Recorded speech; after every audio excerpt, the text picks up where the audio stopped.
Légende du roi cochon. Il était une fois, on ne sait pas exactement quand, un garçon qui avait perdu ses parents très jeunes et qui errait tous les jours pour mendier de la nourriture.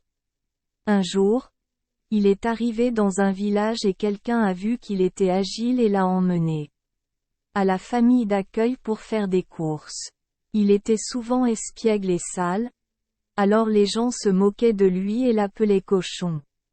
Même si tout le monde le critiquait, Éo s'en fichait toujours. De nombreuses années ont passé. Chaque année il y a eu des sécheresses et des inondations. Les enfants pauvres de son âge ne sont pas malades mais sont maigres. Mais Éo vit toujours en bonne santé et grandit. À l'âge de 15 ans, Éo part vivre chez un mandarin de haut rang. Les porcs sont en bonne santé et agiles. Ils sont donc très satisfaits de tout. Un jour, un mandarin de haut rang demanda à Éo de puiser une bassine d'eau pour lui laver les pieds. Quand Éo toucha la jambe du mandarin, le mandarin montra ses grains de beauté et dit : « Tu as vu ça ? Ce sont ces 3 précieux grains de beauté. Si vous lui lavez soigneusement les pieds, si vous grattez ces 3 grains de beauté, même votre famille ne pourra pas payer pour cette précieuse apparence. » Quand j'ai entendu le mandarin dire cela, il a ouvert sa chemise pour voir son grain de beauté et a dit : « Le mandarin n'a que 3 grains de beauté, mais il les a soigneusement conservés comme un trésor. Écoutez, j'ai 9 grains de beauté rouges ici. » Le mandarin fut surpris de voir 9 grains de beauté rouges sur le dos de Éo et se sentit coupable. « Oh mon Dieu! Je n'ai que 3 grains de beauté rouges et mes antécédents familiaux sont comme ça, mais ce sale orphelin il y en a jusqu'à 9. Je ne deviendrai pas roi à l'avenir, il sera certainement un mandarin de haut rang. Si je suis sous son pouvoir, quel visage aurai-je ? Je dois le tuer pour éviter de provoquer de futurs désastres. » Puis quelques jours plus tard, le mandarin donna à la servante un paquet de poison et lui dit : « Aujourd'hui, quand tu prépareras du riz pour que le cochon le mange, tu devras immédiatement saupoudrer ce paquet de poison dans le bol, afin que personne ne le fasse. Sachez ce qui lui est arrivé. Si le poison disparaît, vous mourrez immédiatement. » La servante prit le paquet de poison des mains du mandarin et ressentit une douleur au cœur. Elle et Éo étaient des domestiques dans la maison depuis de nombreuses années, s'aidant toujours pour tout. Cette fois, le mandarin l'a forcée à tuer Éo. Elle ne l'a pas fait. Je ne sais pas quoi faire. Comment ? Ce jour-là, Book Pig est allé au marché acheter du papier et des stylos pour son propriétaire. Quand je suis rentré à la maison, la femme de ménage nourrissait les cochons. Affamé, Éo attrapa rapidement un bol de riz et s'apprêtait à le mettre dans sa bouche lorsqu'il l'entendit frapper à l'auge à cochon et gronder : « Pauvre cochon ! Cochon chaud ! Si le cochon mange, le cochon mourra. Si le cochon ne mange pas, le cochon mourra aussi. » Elle frappa fort et le répéta 3 fois de suite. Le type cochon entendit la servante crier après les cochons, sentit que quelque chose n'allait pas, alors il alla voir la servante pour lui demander : « Suis-je sur le point de rencontrer quelque chose d'inquiétant ? À vous de me dire. » La servante répondit : « Ne m'oubliez plus à l'avenir, je vous le dirai. » Pig acquiesça.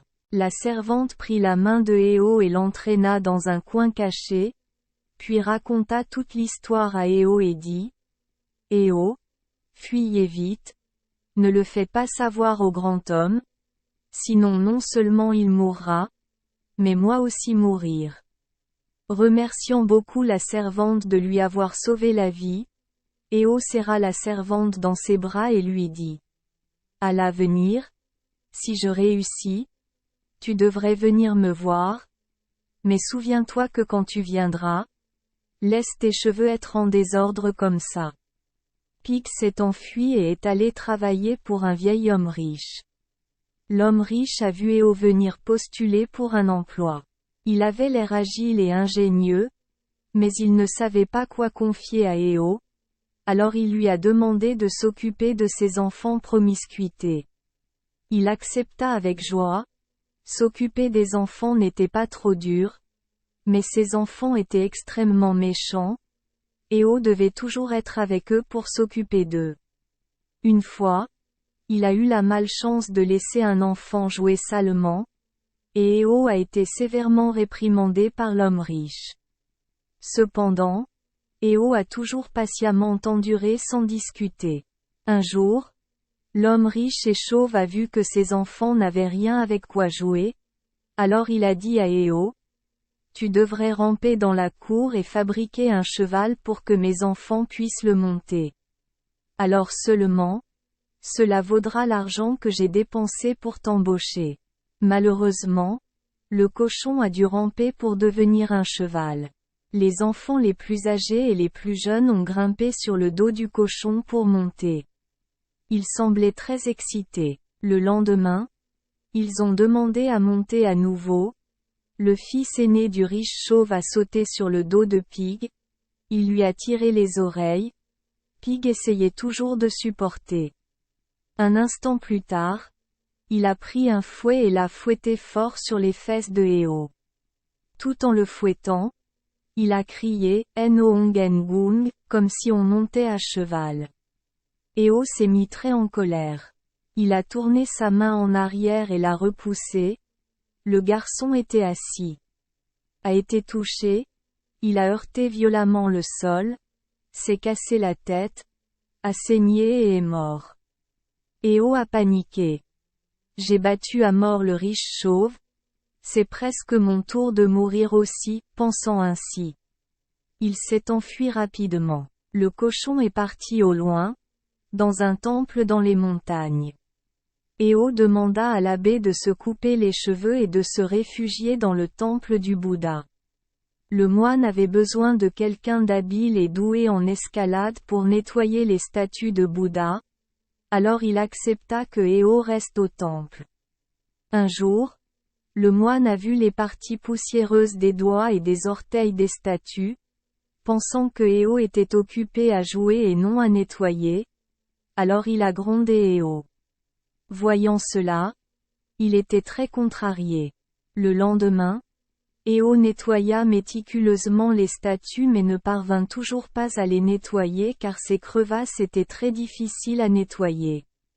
Agacé, Cochon roula des yeux vers la statue et cria « Lève vite ta main pour que je puisse la nettoyer. » La statue en bois leva soudain la main en l'air, et après l'avoir essuyée, le cochon cria à nouveau. « Dégourdissez-vous vite les jambes, sinon je vous donnerai un bâton. » La statue de Bouddha assis se leva soudainement et étendit ses jambes pour que le cochon puisse les essuyer. En un clin d'œil, les statues étaient toutes propres. Après avoir tout nettoyé, Éo a crié aux statues de revenir à leur position d'origine. Chaque jour, lors du nettoyage, il faisait la même chose, jusqu'au jour où il était si fatigué qu'après le nettoyage, il se mettait au lit et oubliait de crier pour que les statues reviennent à leur position d'origine. Le soir, quand les moines allaient au temple pour chanter des sutras, tout le monde était surpris en regardant les statues, certains levaient les mains, certains inclinaient le corps, c'était une scène sans précédent. L'abbé appela Éo et lui demanda « Pourquoi les statues sont-elles devenues si étranges ?» Le cochon répondit poliment « Je ne pouvais pas nettoyer les crevasses de la statue, alors je leur ai demandé de le faire. » Cette fois, le moine fut encore plus surpris. Il pensa « Seul le Fils du ciel peut donner des ordres à Bouddha. Dans le futur, le cochon deviendra sûrement roi. Si je le cache ici, comment puis-je éviter un grand crime si l'armée le veut plus tard ?» Pensant ainsi, il envoya quelqu'un faire un rapport secret au mandarin. Mais au moment où les responsables militaires sont arrivés, Éo s'était enfui au loin. Un gentil garçon a rapidement informé Éo de la situation et l'a incité à s'enfuir le plus rapidement possible. Il a continué à courir et à courir. Lorsqu'il a atteint un certain quartier, Éo a postulé pour travailler comme serviteur chez un riche marchand. Devant la maison du riche marchand, il y avait une rangée de palmiers arec, chaque arbre aligné droit. Cette rangée de palmiers d'arec est pour lui une denrée riche, il en a donc bien pris soin. Il a embauché Éo et lui a confié la tâche de transporter de l'eau pour arroser les noix d'arec chaque jour. Un jour, Éo était si fatigué qu'il s'est assis pour se reposer sous un arbre d'arec. Il a laissé échapper, en montrant 3 arbres d'arec et en disant « Cet arbre est l'arbre père, cet arbre est l'arbre mère, et cet arbre est l'arbre père. » Arbre fille. Soudain, 3 arcs droits et égaux sont devenus différents en taille et en hauteur. L'arbre père est plus grand que tout le monde, tandis que l'arbre bébé est si petit que sa chambre touche presque le sol. Le lendemain, le riche marchand a vu quelque chose d'étrange arriver dans sa boutique, alors il a appelé Éo pour lui demander ce qui s'était passé. Cochon répondit, « C'est moi qui les ai pointés du doigt et qui ai dit ça. Alors ils ont changé comme ça. » L'homme riche rit beaucoup. Personne ne pourrait jamais commander un arbre. Mais il dit aussi à Éo, « S'il est vrai que tu les as commandés, alors tu devrais les remettre dans leur position d'origine. » Cochon roula des yeux et lui dit, « Une fois que je l'aurai dit, je ne le retirerai pas. » Un gentleman dit qu'un est un. Chaque mot pèse comme 1000 livres. Quand l'homme riche a entendu cela, il était très en colère et a pris un bâton pour poursuivre et battre Éo. Il s'est enfui, même s'il était fatigué et affamé, il n'osait toujours pas s'arrêter de peur d'être rattrapé et battu. Jusqu'à minuit, fatigué et somnolent, Éo s'est glissé dans une maison pour trouver un endroit pour se reposer. La maison était pleine de monde, il n'y avait pas d'endroit où dormir pour Éo. En regardant à côté, il y avait un autel où le dieu dragon pouvait simplement s'allonger, et il y avait aussi une fine natte, alors Éo jeta la statue du dieu dragon dessus. Le sol et grimpa sur la table pour dormir profondément. Le lendemain matin, Éo s'est levé tôt, a quitté la maison et a continué à marcher. Lorsque le propriétaire s'est réveillé, il a vu la statue du dieu dragon gisant sur le sol. Sur l'autel, il y avait des traces de personnes allongées là qui n'avaient pas été nettoyées. Alors tout le monde a trouvé cela étrange et a demandé qui avait osé jeter la statue du dieu dragon au sol comme ça. Tout le monde a nettoyé l'autel puis a remis la statue du dieu dragon à sa place d'origine. Mais quand ils ont soulevé la statue, ils n'ont pas pu la soulever. Ils se regardèrent avec perplexité, ne sachant que dire. Le propriétaire invita rapidement un grand prêtre à venir la voir. Au lieu des paroles de Lonzane, il dit « Je suis sur la terre du roi.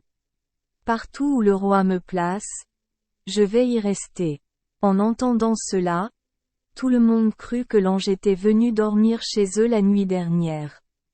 Cette nouvelle se répandit rapidement parmi la population. Tout le monde était excité parce qu'il était sur le point d'apparaître un seigneur brillant qui apparaîtrait pour aider les êtres vivants qui souffraient dans la misère et la misère du pays à cette époque. Éo s'est enfui dans les montagnes et a rencontré un groupe d'ennemis. Éo leur a immédiatement demandé de se joindre à lui pour combattre, et il a remporté de plus en plus de victoires. Grâce à son intelligence et à sa capacité divine à commander même aux dieux et aux Bouddhas, Éo fut honoré par tout le camp de montagne en tant que maître de la ferme. De plus en plus de frères demandaient à suivre. Éo ordonna à ses troupes de s'opposer à l'armée impériale et remporta de nombreuses batailles, provoquant l'échec lamentable de l'armée impériale. Le territoire de Éo s'étend de plus en plus. Il s'est proclamé roi et a établi un système de fonctionnaires de cour et de soldats. À partir de ce moment-là, les gens l'appelèrent souvent le roi cochon. Un jour, alors qu'il traversait la vieille province, soudain une jeune fille a bloqué la route et lui a demandé de lui rendre hommage. Les soldats l'ont amené à rencontrer le roi cochon. Le roi cochon s'est rendu compte que la jeune fille aux cheveux hirsutes lui avait sauvé la vie dans le passé et mettre en place un plan, c'est-à-dire la ramener dans la capitale et en faire la reine. Le roi Éo vivait heureux avec sa reine. Les gens sous le règne du roi Éo étaient paisibles, prospères et heureux, et tout le monde louait constamment le roi. Lire de bons contes de fées. Merci les enfants des Esperluette Croisillon 39. Avoir écouté des contes de fées au jour Esperluette Croisillon 39. 8. Espérons que les histoires apporteront aux enfants des moments heureux et significatifs. Si vous aimez notre chaîne, veuillez appuyer sur le bouton S Esperluette Croisillon 39. Abonner, pour ne manquer aucune histoire intéressante. Je vous souhaite une bonne nuit de sommeil et de beaux rêves. Rendez-vous dans la prochaine histoire.